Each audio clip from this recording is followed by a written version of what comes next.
of Electrical Department, College of Engineering, Kidangur.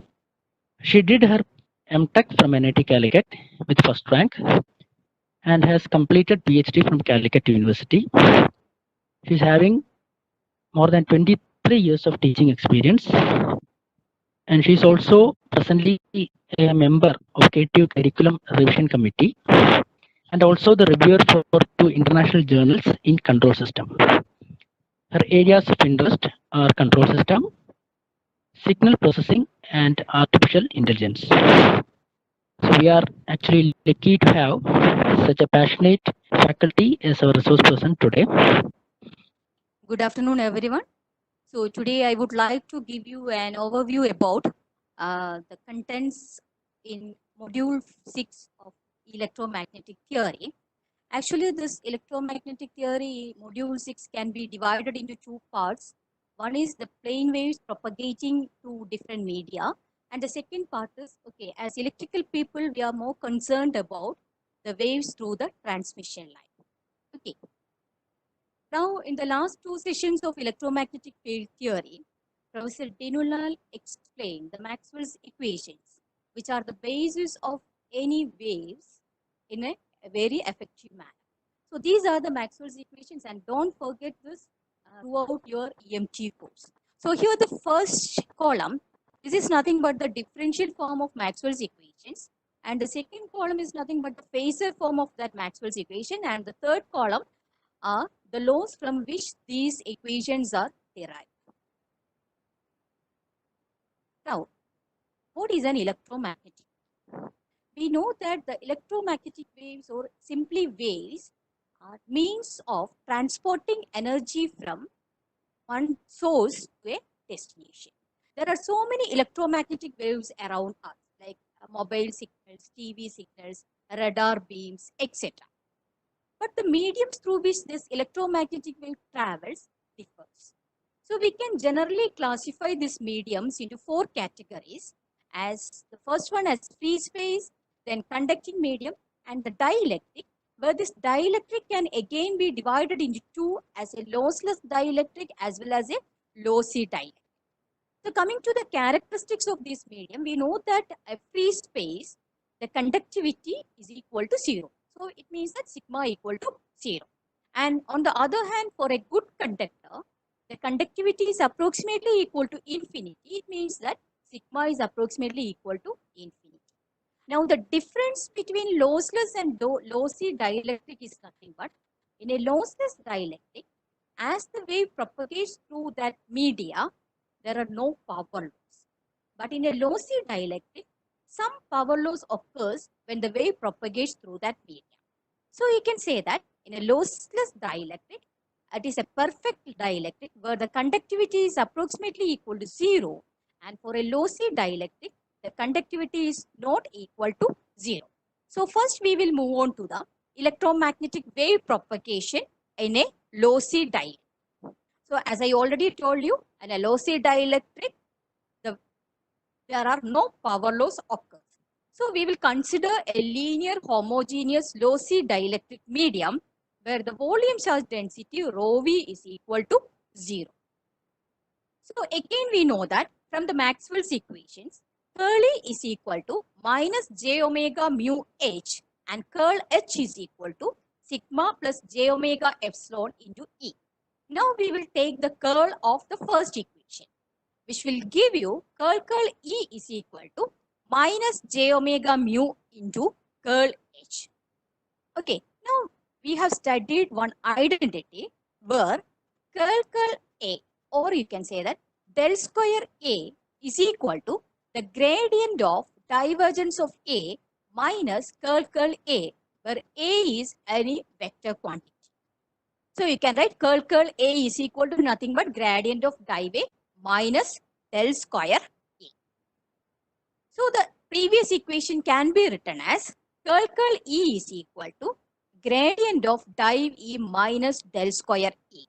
Now what is div E? From Gauss's law, we know that it is equal to rho v by epsilon 0, and here volume charge density is equal to 0, and hence we can say that this del square E is equal to nothing but j omega mu into curl H.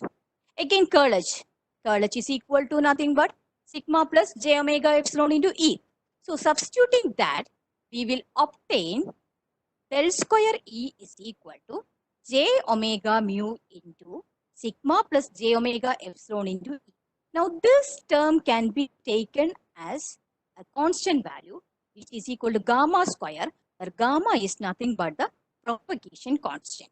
So you can write this equation as del square E minus gamma square E equal to 0, or similarly you can write the next equation as del square H minus gamma square H equal to 0. Now these two equations, that is del square E minus gamma square E equal to 0 and del square H minus gamma square H equal to 0, are known as the Helmholtz equations or the vector wave equations.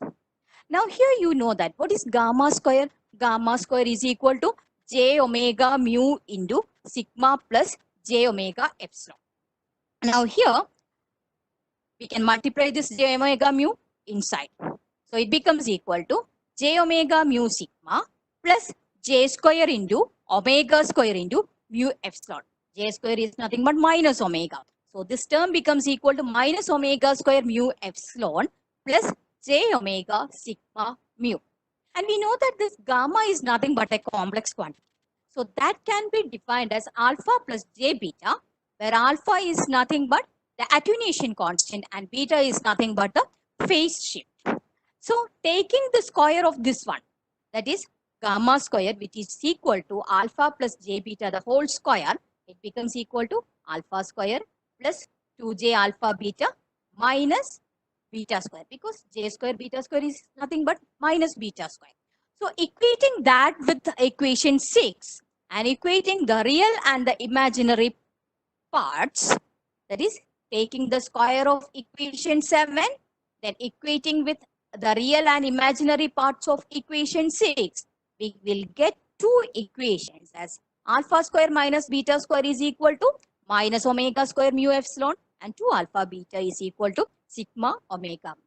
So we have two unknowns alpha and beta, two equations, solve for it, you will get the values for alpha and beta. Alpha is equal to nothing but omega into root of mu epsilon by 2 into root of 1 plus sigma by omega epsilon the whole square minus 1. And in the case of beta, this minus 1 becomes equal to plus 1. So you have to remember these two equations. Now coming to the plane wave propagation through a lossless dielectric. Lossless dielectric is where when wave propagates through that medium, no power loss occurs. Or you can say that sigma is approximately equal to 0. We have the equation for alpha and beta like this. This we have already derived. Now here, give sigma is equal to 0. So sigma is equal to 0. So what happens is, here comes root 1 minus 1. The value becomes equal to 0. So alpha is equal to 0. What happens to beta? This term is equal to 0. So root 1 plus 1, 2. That 2 and 2 get cancelled. So we will obtain alpha is equal to 0 and beta is equal to omega into root of mu epsilon. Now what is the wave velocity? Okay, the wave velocity is nothing but the velocity with which a wave propagates through a medium. We have the equation for wave velocity, omega by beta. Here beta is equal to omega into root of mu epsilon. Substitute that, you will get the equation for wave velocity as 1 divided by root of mu epsilon. Now coming to the next factor, wavelength. So wavelength is nothing but the distance between two consecutive crest or troughs in a wave. So that wavelength lambda is given by 2 pi by beta. Substitute the value for beta as omega into root of mu epsilon. Now another term is nothing but the intrinsic impedance of the wave. So eta. Eta is equal to, we know that it is nothing but the ratio of electric field intensity to H. So here it becomes equal to root of mu by epsilon. So now we will move on to the plane wave in free space. So the difference between free space and the lossless dielectric is nothing but the mu and epsilon will change to mu 0 and epsilon 0. So you have to replace that mu and epsilon in lossless dielectric with mu 0 and epsilon 0. So the wave velocity becomes equal to 1 divided by root of mu 0 epsilon 0. So substituting the values of mu 0 and epsilon 0, which I have already known to you, you will get it. The wave velocity becomes equal to 3 into 10 raised to 8, which is same as the velocity of light. So it means that the electromagnetic waves travel in free space at the speed of light. Now, what happens to the intrinsic impedance in free space? Okay, this mu and epsilon changes to mu 0 and epsilon 0. Substitute the values, it will be approximately equal to 120 pi. So it is equal to 377 ohm. Or in other words, you can say that E and H are in phase. Now coming to the wave propagation through conductors. So in conductors, I already told you that the conductivity is approximately equal to infinity. Again, we will start with the equation for alpha and beta, where alpha is equal to this equation and beta is equal to this equation. So we know that when conductivity sigma is infinity, what happens is the sigma is very, very greater than omega epsilon. So what happens is inside this bracket, sigma by omega epsilon is a very large quantity. Square of that. Okay, it means that this one can be neglected. So outside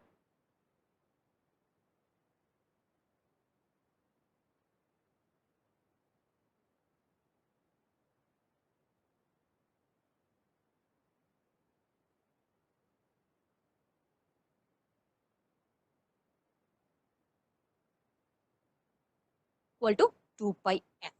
So finally you will get, by cancellation of all the terms, you will get it is equal to root of pi f mu sigma. Now what is the wave velocity? It is nothing but omega by beta. Substitute the values. Then finally the wavelength 2 pi by beta. And what happens to intrinsic impedance? It is equal to j omega mu divided by sigma plus j omega epsilon. Now we will take this j omega epsilon outside. So j omega epsilon is taken outside. So what happens to this term? This term becomes 1.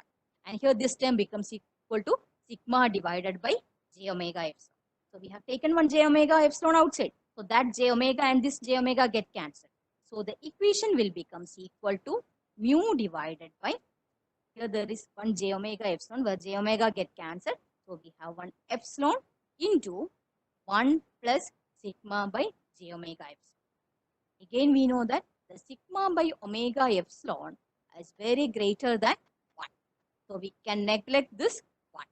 So it means that the equation will reduce us to root of j omega mu divided by sigma.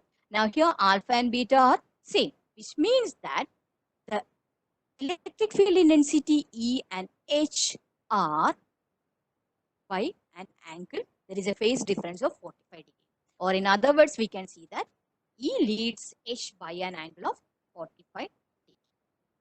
Now the solution for this one, you can directly write E is equal to E0 into E raised to minus alpha Z into cos omega t minus BZ into AX, and H is equal to, okay, E0 by this eta into E raised to minus alpha Z into cos omega t minus beta Z minus 45. This minus 45 comes since E leads H by an angle of 45 degrees.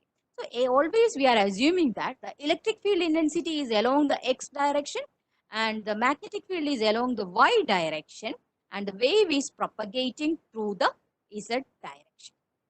So here you can see that the amplitude is reduced or attenuated by a factor e raised to minus alpha Z.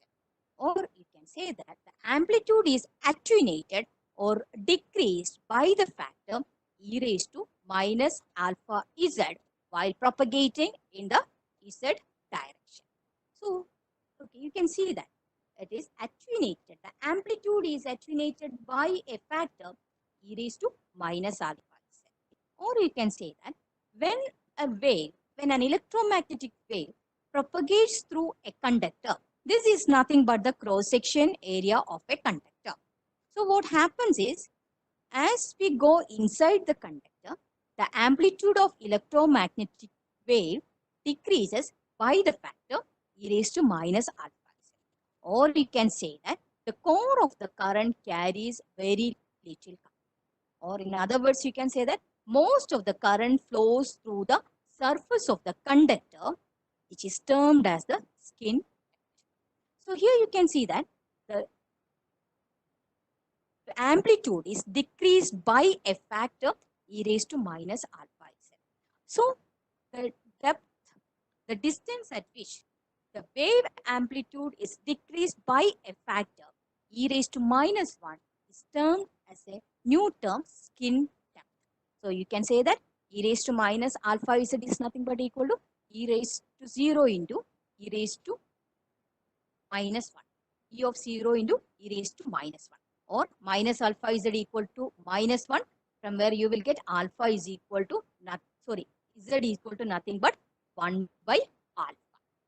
So that term, that is the distance at which the wave amplitude is decreased by a factor e raised to minus 1 is called skin depth, and the depth of penetration or skin depth delta is equal to, from here you will get z is equal to 1 by alpha. We have already derived the equation for alpha for a good conductor. Alpha is equal to root of omega mu sigma divided by 2, and hence delta becomes equal to reverse of this one. That is root of 2 divided by omega mu sigma. So what is the meaning of this one? This electromagnetic energy is always transmitted through the surface of the conductor. It is known by the term skin. Here you can see that the skin depth is proportional to root of 1 by omega. Or you can see that the frequency and the skin depth are inversely proportional. So what is the meaning of that? For higher frequencies, the skin depth is very, very less. So when the skin depth is very less, it means that the high frequency waves are just propagated through the surface of the conductor. Or in other words, you can say that the conductor only guides the wave, and hence they are called guided propagation. Now there are two other parameters in the case of wave propagation in good conductors. One is surface resistance or the skin resistance. We have already studied the equation for intrinsic impedance of a good conductor. Eta is equal to root of omega mu by sigma into angle 45, since there is a phase difference of 45 between E and H. Now here, what is delta? That is skin depth. Skin depth is nothing but root of 2 by omega mu sigma. So from here, what is the value of omega mu? We can take del square. Del square is equal to 2 divided by omega mu sigma. Then omega mu is equal to 2 divided by delta square sigma. And substitute that here. Omega mu is equal to 2 divided by delta square sigma. So that becomes equal to 2 divided by root of 2 divided by delta square sigma square into angle 45. Now this angle 45 can be written as e raised to j pi by 4. Now this delta square sigma square can be taken outside the root. So that becomes equal to 1 divided by delta sigma into root 2 into angle 45, rewritten as e raised to j pi by 4. What is e raised to j pi by 4? E raised to j theta cos theta plus j sin theta. So cos pi by 4 plus j sin pi. Now here root 2 and root 2 get cancelled, and here also root 2 and root 2 get cancelled. So the equation reduces to 1 plus j divided by delta. So it means that this intrinsic impedance has got a real term as well as an imaginary term. Now this real term of intrinsic impedance is termed as the surface resistance or the skin resistance. It is defined as 1 by sigma. Now another term is group velocity and the phase velocity. So when we are talking about phase velocity and group velocity, imagine the case of a set of people running for a marathon. So from the starting point, all the runners start at the same time. Individual runners can be treated as the phase velocity, and the velocity of that entire group can be treated as the group velocity. Okay, so in the case of the wave, here you can see that the velocity of a phase point is termed as the phase velocity, and the velocity of the entire wave packet is termed as the group velocity. So it is defined as the velocity with which the constant phase point travels is called the phase velocity. So it means that in this equation, this omega t minus bz is a constant. Okay, so what happens is omega t minus bz is a constant. We will differentiate this. What happens is omega minus beta into dou z by dou t is equal to constant. Constant. Now, what is dz by dt? It is nothing but velocity. So, the velocity is equal to omega by is equal to 1 by root of mu epsilon. So, in free space, the velocity is equal to the phase velocity and equal to the velocity of light. Now, what is group velocity? It is nothing but the velocity with which that resultant waves are traveling in the medium. And again, in the case of dispersive medium, that is, each of the waves are traveling with different velocities is termed as a dispersive medium. Okay, in that case, the velocity is less than the velocity of light. And here, in that case, the group velocity is equal to root of 1 minus fc divided by f the whole square divided by root of mu epsilon, where fc is nothing but the cutoff frequency. This cutoff frequency is nothing but below the cutoff frequency, the alpha, there is only alpha, no beta will be.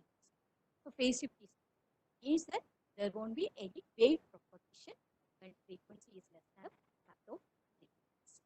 So this is all about the first portion. So Okay. next is nothing but the transmission line. Okay. Now here, transmission line. We know that there are different structures for the transmission line. Okay. Like coaxial cable as well as parallel wires and so on. So at this point, we are not concerned about the structure of the transmission line. Okay. So here, we are just considering the transmission line as two conductors, okay, which is connected from source to load to transfer power. Okay, so the transmission line is nothing but it will propagate energy from source to load. Now, this energy can be either power or information, either power or information. Okay, now we have to derive the transmission line wave equation. We know that the transmission line, inside the transmission line, the parameters, that is the electrical parameters are distributed. So what we will take is, we will take a small section of the transmission line such that it is a lumped parameter. The electrical parameters can be considered as a lumped parameter. So here, this is nothing but a section of a transmission line. So here, this R, L, G and C are nothing but the resistance, inductance, conductance and capacitance per unit values. So this delta Z is very, very small. Okay. Now what we will do is, we have to apply the Kirchhoff's voltage law. So for that, we will take this loop. So writing the KVL equations, we can write it as V, that is the input voltage is equal to R into I into delta Z, where I is the current through that parameter, then plus L into delta Z into di by dt plus V plus delta. So you can write it is equal to V is equal to R into I into delta Z plus L into di by dt into delta Z plus V plus delta V. Now this V and V get cancelled. So we can write the equation for delta V by delta Z, right? So delta V by delta Z. So what is the term? Delta V by delta Z equal to minus of Ri plus L into di by dt. Now this we can apply the limit. That is delta Z is assumed to be 0. So what happens is, taking the limit delta Z tending to 0, this becomes equal to dou V by dou Z equal to minus Ri into Ri plus L into di by dt. So similar to this one, we can apply Kirchhoff's current law to this point. So obviously we will get an equation for current. That is dou I by dou Z. Obviously the equation will be minus of GV plus C into dou V by dou T. So these two equations we will obtain from the Kirchhoff voltage law and the Kirchhoff's current law from this circuit. Okay, now taking the phasor form. What is phasor form? Nothing but dou by dou T can be replaced by j omega. So dou V by dou Z is equal to minus of Ri plus j omega Li, and dou I by dou Z equal to minus of Gv plus j omega C. Now what we will take is, we will differentiate this equation 12 with respect to Z. So what happens is, dou V by dou Z square equal to minus of R. R is a constant, into dou I by dou Z plus j omega L into dou I by dou Z. So this equation, my dou square V by dou Z square equal to minus R plus j omega L into dou I by dou Z. Now we can substitute for this dou I by dou Z. What is that? Minus GV plus j omega C. So substituting that, this equation will become reduced to dou square V by dou Z square equal to R plus j omega L into G plus j omega C into. Now we can replace this term, that is R plus j omega L plus G plus j omega C, as gamma square, the propagation constant. So this term becomes equal to dou square V divided by dou Z square minus gamma square V equal to 0. So dou square V by dou Z square minus gamma square V equal to 0. Similarly, the expression for dou Z, dou square I divided by dou Z square will becomes equal to dou square I by dou Z square equal to minus gamma square I equal to 0, where gamma is the propagation constant. And these two equations are known as the telegraphic equations. Telegraphic equations or the transmission line wave equation. Normally there will be a question for the university to derive the transmission line wave equation. So you have to start from, okay, the section of the transmission line, then apply KVL and KCL and derive up to dou square V by dou Z square minus gamma square V equal to 0. And this, the 15th equation you can directly write as similarly. Okay. Now here the solution of the wave equation is obtained as Vz equal to the solution for the telegraphic equation. Applying the usual mathematical formulas, we will obtain this as V0 plus into e raised to minus gamma Z plus V0 minus into e raised to gamma Z. Now, what is this V0 plus and V0 minus? These are nothing but the fundamental voltage waves traveling in the positive Z direction. This is nothing but V0 minus is nothing but the fundamental voltage traveling in the negative Z direction. Similarly, I0 plus is the current wave traveling in the positive Z direction, and I0 minus is the current wave propagating in the negative Z direction. Now again we will differentiate this one, dou Vz by dou Z. So here you can see that one incident wave and one reflected. So incident waves are the waves, that is voltage or current waves traveling from the source to the load, and reflected waves are waves traveling from load back to source or reflected from the load. So V0 plus and I0 plus are the incident waves here, and V0 minus and I0 minus are the reflected waves. Okay. Now here there are two waves propagating in the opposite direction, and that will produce a standing wave. Okay, we will see that later. So here we will differentiate this equation with respect to Z. Okay, so what happens is, we are differentiating this. It means that V0 plus into e raised to minus gamma Z into minus gamma plus V0 minus into e raised to gamma Z into plus gamma. Okay, then here the left hand side becomes equal to dou Vz by dou Z.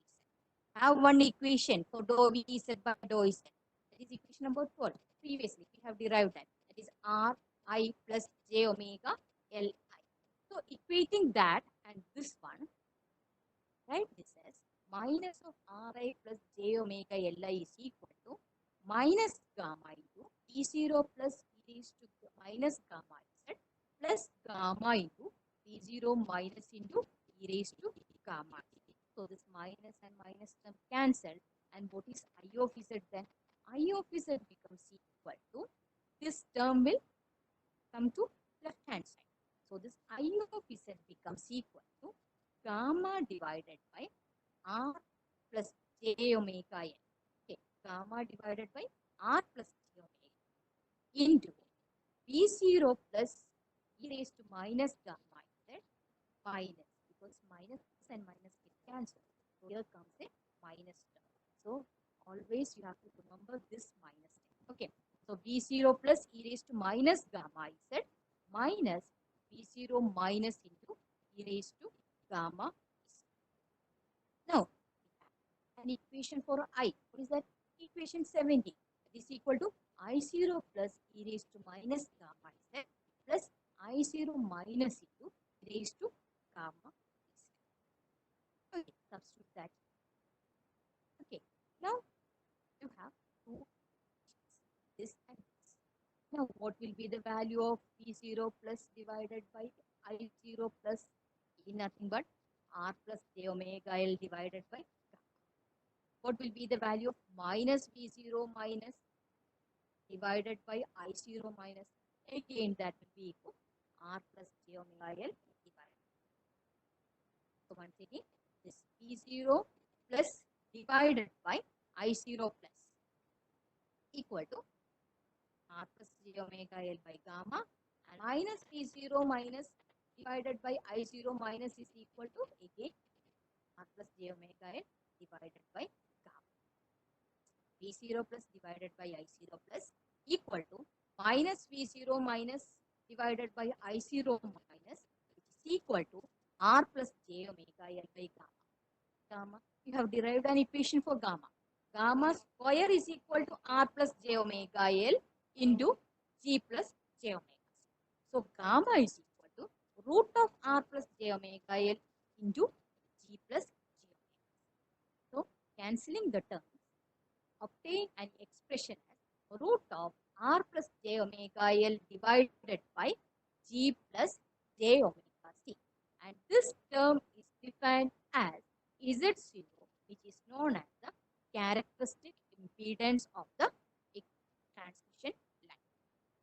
So you have to remember Z0 is termed as a characteristic impedance.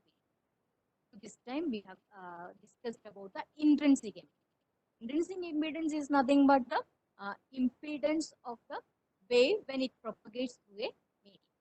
Characteristic impedance, this is nothing but the impedance offered by a transmission line. Okay. Now we will move on to the lossless transmission line. So as in the case of a lossless dielectric medium, in the case of a lossless dielectric medium, we have taken the conductivity is equal to 0.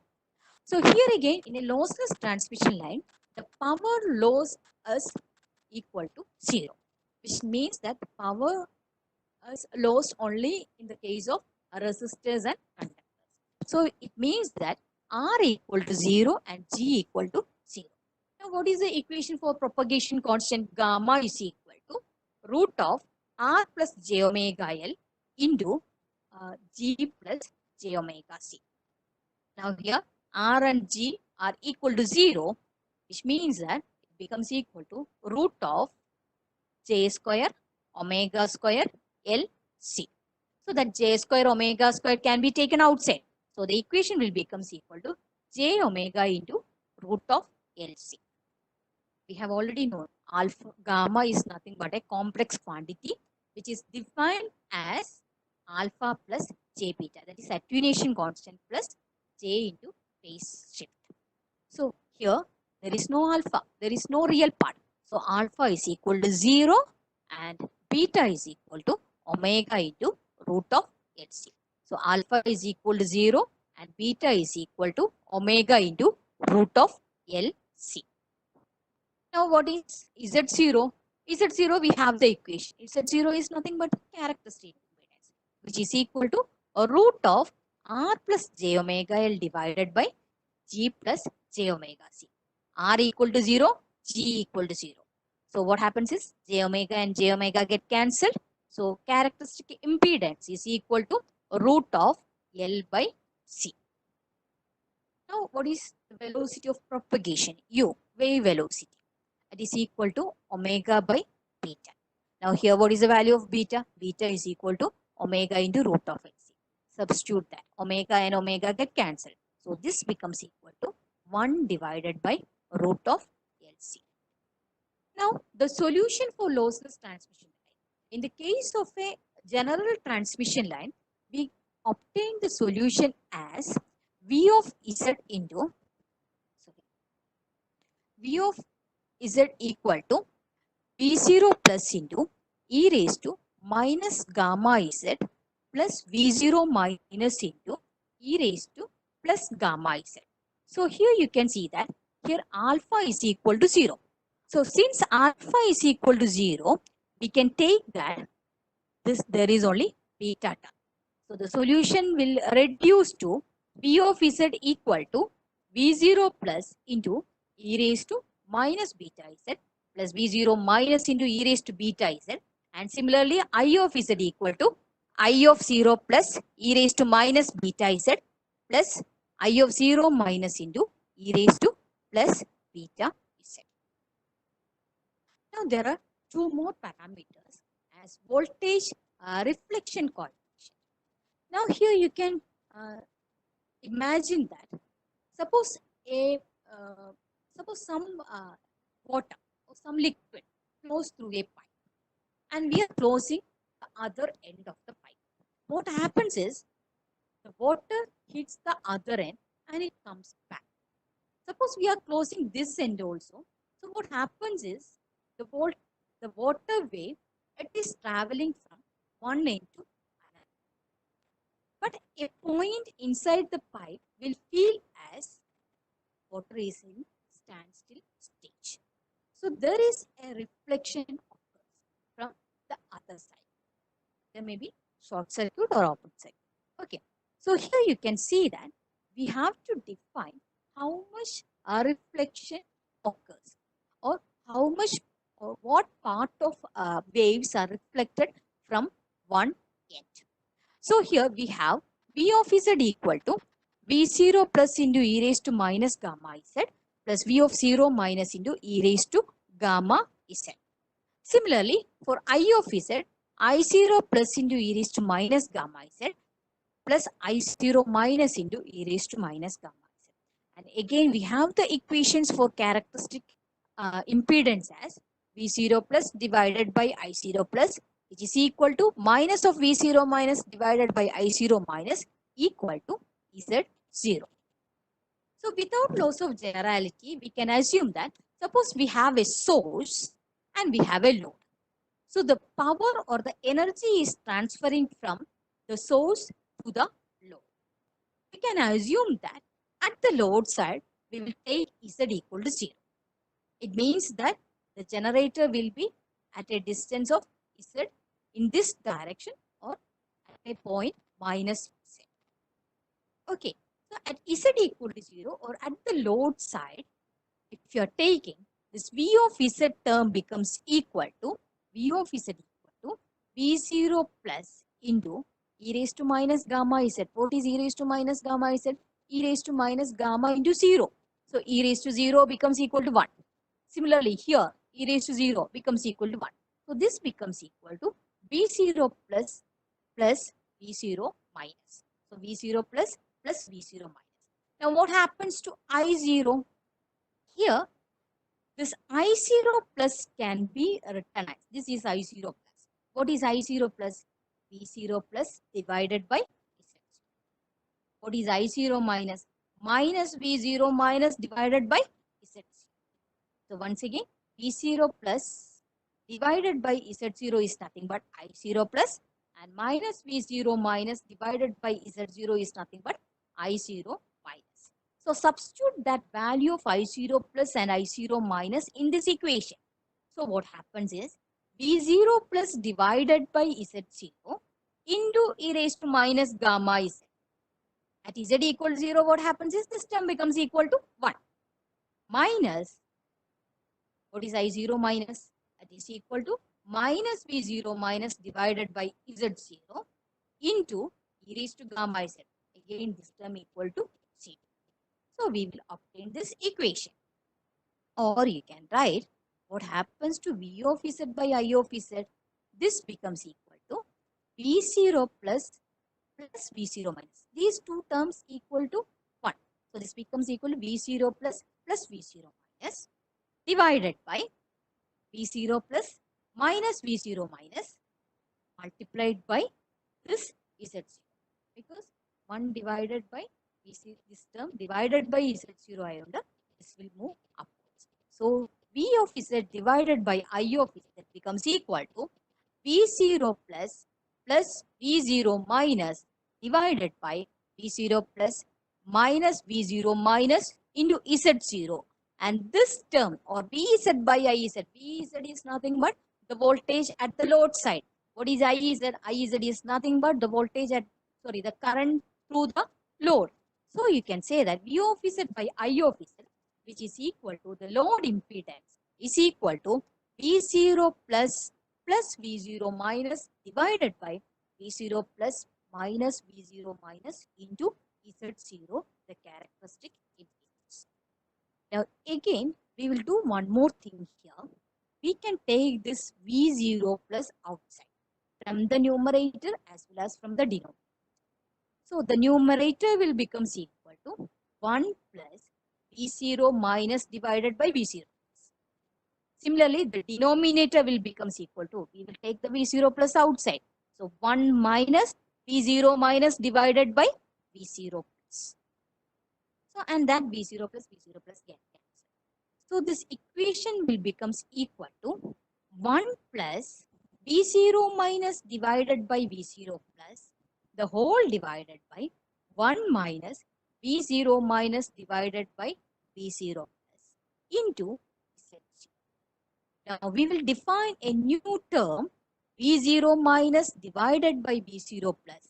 That is the ratio of the voltage of reflected wave to the voltage of incident wave is termed as the reflection coefficient.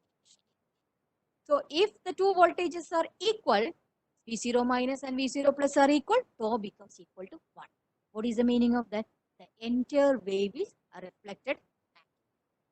Okay, so here the load impedance becomes equal to 1 plus tau divided by 1 minus tau. If no wave is reflected back, what happens is this V0, this is the equation for tau, the reflection coefficient. If the entire wave is reflected back, V0 minus and V0 plus are equal. So this becomes equal to 1. If no wave is reflected back, what happens is V0 minus equal to 0. So 0 divided by V0 which is equal to 0.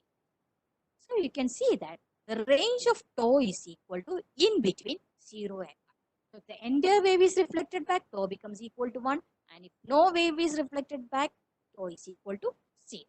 Or in other words, in terms of this load impedance and the characteristic impedance, you can define tau is equal to, by manipulation of these two equations, ZL is equal to 1 plus tau divided by 1 minus tau into Z0. You will obtain the equation for tau in terms of load impedance and the characteristic impedance as tau is equal to ZL minus Z0 divided by ZL plus Z0. Now, the next coefficient to be considered in the case of the wave propagation through transmission line is voltage standing wave ratio. Now, what is the importance of voltage standing wave ratio is, we know that previously we discussed about the reflection coefficient. And the reflection coefficient, it is a complex quantity.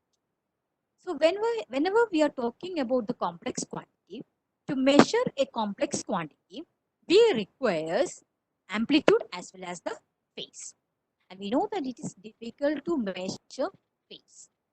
So we will go for getting a real number to get an idea of what amount of incident wave is reflected back in a particular transmission line. Now here you can just see that I have already told you a one word what is a standing wave. So here you can see that one wave is moving in the forward direction, that is positive Z direction, and another wave is moving in the negative Z direction, backward direction. So moving in the forward direction can be treated as an incident wave, and the wave which moves in the backward direction can be treated as a reflected wave. But the superposition of these two waves is nothing but a standing wave, because that wave stands still. Okay, we can see that, or appears to be in such a way that the wave is not at all. Actually, there is a wave moving in the forward direction and a wave moving in the backward direction. So the superposition of the waves traveling in opposite directions results in a standing wave. Now here, okay, in this figure, okay, the red line indicates the voltage wave and this blue line indicates the current wave. Okay, there will be always a voltage wave and a current wave through a transition. So here you can see that the voltage wave have got maximum point at this point and a minimum point here. Similarly, the current wave has got a maximum at this point and a minimum at this point. Now, what is the physical significance of Vmax and Imax? Vmax occurs at a point in the transmission line where the impedance is minimum, and Imax occurs at a point where the impedance is maximum. Okay. Similarly, V minimum occurs where the impedance is maximum, and I minimum occurs where the impedance is minimum. So the ratio of V max to V minimum is termed as the voltage standing wave ratio. So VSWR in short defined as V max divided by V minimum. Now this VSWR can be again expressed in terms of tau as 1 plus absolute value of tau divided by 1 minus absolute value of tau. We have already discussed what happens to tau when there is no reflected wave and when the entire wave is reflected. When there is no reflected wave, it means that tau is equal to 0. And in that case, tau is equal to 0 means 1 plus 0 divided by 1 minus 1 by 1. VSWR is equal to 1. And when tau is equal to 1, that is the entire wave is reflected back. What happens is 1 plus 1, 2 divided by 1 minus 1, 0. Is 2 by 0. VSWR becomes equal to. So it means that the range of VSWR is from 1 to. So the entire wave is reflected back. VSWR becomes equal to infinity. There are no wave reflected back, then VSWR is equal to 1. Now we know that this transmission line is used for transferring energy, power, or information from source to the load. And we have studied the maximum power transfer theorem. When the maximum power is transferred from source to load, when the input impedance is equal to the load impedance, or when the load impedance is equal to input impedance, maximum power is transferred from source to load. And this is very necessary to reduce the reflections. So here we have to match the input impedance as well as the load impedance. Now there are different methods for the impedance matching. First one is transformer matching. And this transformer matching is suitable only for low frequency applications. So in that case, we have to choose a particular transformer of proper turns ratio and insert this in between the input section as well as the load section. Now the next one is lumped element matching. Okay, we have we can choose or we can properly select an LC network, and we can place it in between the input as well as the load section. But again, the drawback is this is applicable only for frequency up to 1 gigahertz. Now, there comes another technique which is termed as the quarter wave transformer. So, in the case of a quarter wave transformer, uh, instead of the transformers and other thing, what we will do is we will insert a transmission line of the same characteristics as that of transmission line, and having a length L is equal to the wavelength divided by 4. That is, the length of the transmission line to be inserted will be equal to quarter of the wave. That is why the name comes quarter wave transformer. But there is another method, stub matching, which is better than the quarter wave transformer.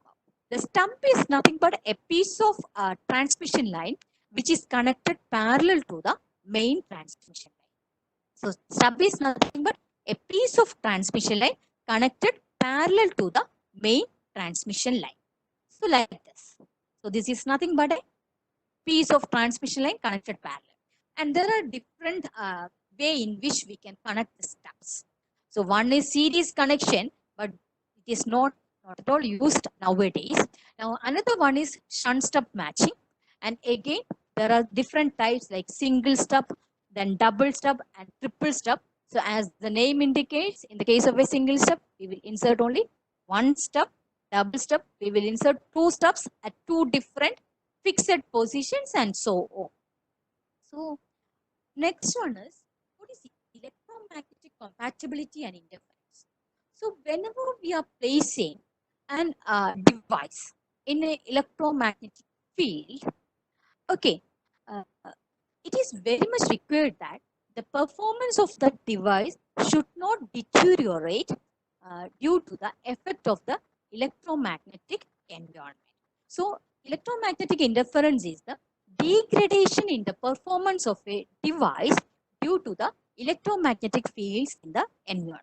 So on the other hand, this electromagnetic compatibility is that that device should not produce or that should not produce intolerable disturbances to the electromagnetic environment. So electromagnetic compatibility is achieved when the device can perform satisfactorily without producing intolerable disturbance to the electromagnetic. And there are so many origins for the electromagnetic interferences. They may be natural and they may be artificial. And again, EMI sources, they may be natural and artificial. And the origins are either conducted emissions or the radiated emissions. Conducted emissions is, okay, due to or through an metallic plate. Sometimes the voltage or the current can emit. And in the case of a radiated emissions, either electric field or the magnetic field through radiated electric or magnetic field. And we have to control this electromagnetic interference. And there are so many techniques for that, like grounding, shielding, and filtering. You know that grounding is nothing but connect an electrically conductive plate to the ground. And if the grounding is proper, there is no need or we can minimize the need of shielding and filtering. And in the case of shielding, the purpose is to confine the radiated emissions to a specific region. And if the shielding is proper, again, there is we can minimize the need of filtering. Filtering is nothing but you can use any of the filters so that only the required frequencies are passed through and all other frequencies can be blocked out. So whatever things we have just discussed about the contents and module 6. So first we discussed about the plane waves through lossy and lossless dielectric dielectric that is conductors and conductors. So normally for university examinations, numerical problems are asking from the lossy lossless dielectric conductors, that is like find the wave velocity, find the intrinsic impedance, and so on. Next, we discussed about the skin effect, which means that the high frequency electromagnetic waves are just passing through the surface of the conductor. And there we have skin depth also. And normally 5 marks questions may be asking from, okay, write a short note on skin effect and so on. And you have, just we move on to the derivation of transmission line equations. That is generally an essay question. And voltage reflection coefficient and VSWR, I have dealt it detailed. Okay, and the different techniques to match the impedance such that the maximum power can be transferred from source to load. And finally, what are the causes for electromagnetic interferences and how we can control the interferences like grounding, shielding, and filtering. So from electromagnetic interference and impedance matching, normally short notes are asked. Okay. So, So on behalf of ASAP and all, I'm very thankful to ma'am. okay, I am so happy to associate with the ASAP people, especially Subin, Manchusha, Arya, and Sriji.